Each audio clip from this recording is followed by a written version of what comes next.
এরকম আমরা এখনো মনে করি নির্বাচন সঠিক সময়ে হবে, 12 তারিখে নির্বাচন হবে। তবে একটি দল উস্কানিমূলক বক্তব্য এমনভাবে দিচ্ছে আমাদের সিনিয়র নেতৃবৃন্দের বিরুদ্ধে, এবং নানান কাহিনী শোনা যাচ্ছে যে ইলেকশনটির জন্য মানুষ 18 বছর অপেক্ষা করছে, ইলেকশন ইঞ্জিনিয়ারিং যাতে না হয় সেই কারণে কিন্তু মানুষ অপেক্ষা করছে, আগ্রহ দেখাচ্ছে ইলেকশন আসার জন্য। কিন্তু এতে করে আমার সন্দেহ একটি দল বারবার যেভাবে কথা বলছে তাতে করে মনে হয় তাদের কিছুটা ষড়যন্ত্রের গন্ধ পাওয়া যাচ্ছে, সেটা দেশীয় হতে পারে বিদেশীয় হতে পারে, এবং এই দেশীয় ষড়যন্ত্র যেটাই হোক না কেন জনগণ এবার রুখে দেবে বলে আমার বিশ্বাস। Thank you. বর্তমানে আমি যা দেখতে পাচ্ছি তাতে করে আমাদের এই অঞ্চলে ভালো, এখন পর্যন্ত সন্তোষজনক।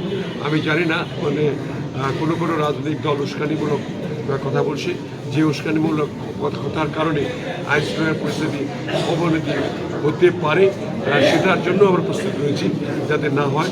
ধৈর্য ধারণ করে আমাদের নেতাকর্মীদের সকলকে বলা হয়েছে যাতে আইন শৃঙ্খলা পরিস্থিতি ঠিক থাকে, সেই জন্য আইন শৃঙ্খলা বাহিনীকে সহ জনগণকে সহায়তা করার জন্য তাদেরকে অনুরোধ করেছি। আর দেশি বিদেশি কোনো শক্তি কোনো